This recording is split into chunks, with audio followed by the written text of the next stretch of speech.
చూస్ country delight, live better. ఇప్పుడే country delight యాప్ని download చేసుకోండి. నమస్తే. తెలంగాణ మాజీ ముఖ్యమంత్రి కేసీఆర్ ఆరోగ్యానికి ఏమైంది? ప్రస్తుతం అభిమానుల్లో ఒక ఆందోళన, ఒక కలవరం అనేది మొదలైంది. గత వారమే 2 రోజులు ఆసుపత్రిలో చికిత్స తీసుకున్నారు. ఇప్పుడు వెంటనే మాజీ ముఖ్యమంత్రి కేసీఆర్, బీఆర్ఎస్ అధ్యక్షుడు, ఆయన మరొకసారి చెకప్ కోసం ఆసుపత్రికి వెళ్ళారు. సోమాజిగూడ యశోద ఆసుపత్రిలో ఫుల్ బాడీ చెకప్ చేయించుకున్నారు. అంటే పార్టీలో కావచ్చు, పార్టీలకు అతీతంగా చాలామంది నాయకులు ఒక కలవరపాటుకు గురయ్యారు.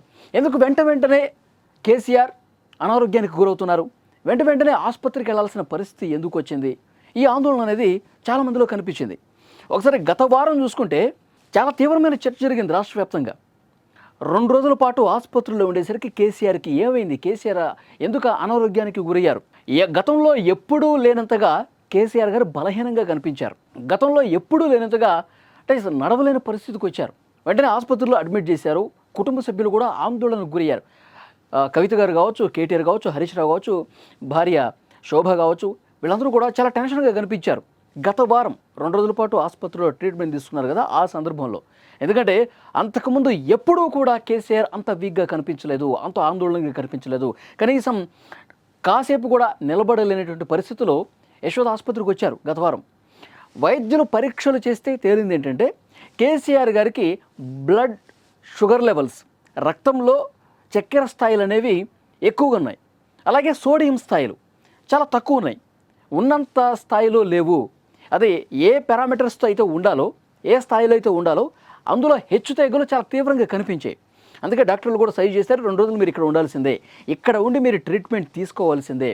ఆ తర్వాత అవన్నీ కూడా సరైనటువంటి స్థాయిల్లో వచ్చినప్పుడు డిశ్చార్జ్ చేస్తామని చెప్పారు. అందుకు అనుగుణంగా ట్రీట్మెంట్ ఇచ్చారు. చాలా బలహీనంగా ఉన్నటువంటి కేసీఆర్ గారు ఆ 2 రోజుల ట్రీట్మెంట్ తర్వాత కొంత చలాకీగా కనిపించారు.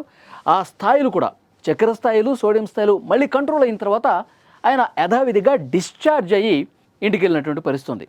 అప్పుడే డాక్టర్స్ చాలా క్లియర్గా చెప్పారు, మరొకసారి మీరు రావాల్సినటువంటి అవసరం ఉంటుంది, మళ్ళొకసారి మనం టెస్టులు చేయాల్సినటువంటి అవసరం ఉందని చెప్పి అప్పుడే చెప్పారు. ఆ టెస్టుల్లో భాగానే మళ్ళీ ఒకసారి టోటల్ బాడీ హెల్త్ చెకప్ కోసం యశోద ఆసుపత్రికి వెళ్ళినటువంటి పరిస్థితుంది.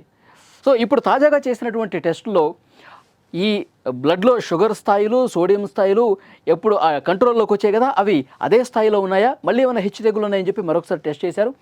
అవి బాగానే ఉన్నట్టుగా మనకు సమాచారం వస్తుంది. అలాగే హార్ట్ ఫంక్షనింగ్ ఏ విధంగా ఉంది, కిడ్నీల పనితీరు ఏ విధంగా ఉంది, లివర్ ఫంక్షన్ ఏ విధంగా ఉంది, టోటల్ బ్లడ్కి సంబంధించినటువంటి పారామీటర్స్ అన్నీ కూడా ఏ స్థాయిలో ఉన్నాయి, అన్నీ కూడా టోటల్గా చెకప్ చేశారు.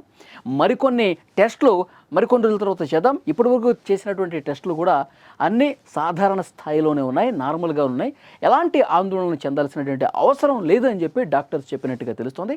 ఈ టెస్టులు కంప్లీట్ అయిన తర్వాత ఈవినింగ్ మళ్ళీ కేసీఆర్ గారు ఇంటికి వెళ్ళిపోయినటువంటి పరిస్థితుంది.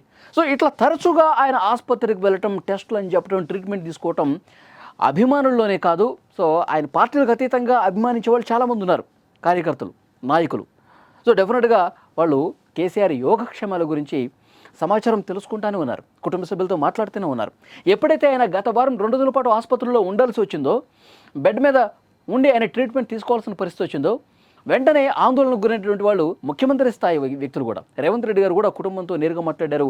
సోమాజిగూడ యశోద ఆసుపత్రి వైద్యులతో నేరుగా ఫోన్లో మాట్లాడి మెరుగైన వైద్యం అందించండి, అత్యుత్తమ వైద్యం అందించండి కేసీఆర్ గారికి అని సూచన కూడా చేసినటువంటి పరిస్థితి ఉంది. సో డెఫినెట్గా ఆయన ఆరోగ్యం పట్ల చాలామంది ఆందోళనకు గురైనప్పటికీ కూడా ప్రస్తుతం నార్మల్గానే ఉంది, ఇబ్బంది పడాల్సినటువంటి అవసరం లేదు, ఎలాంటి ఇబ్బందికర పరిణామాలు ఏమీ తలెత్తట్లేదు, అన్నీ కూడా సాధారణ స్థాయిలోనే ఉన్నాయని చెప్పి డాక్టర్స్ చెప్తూ ఉన్నారు.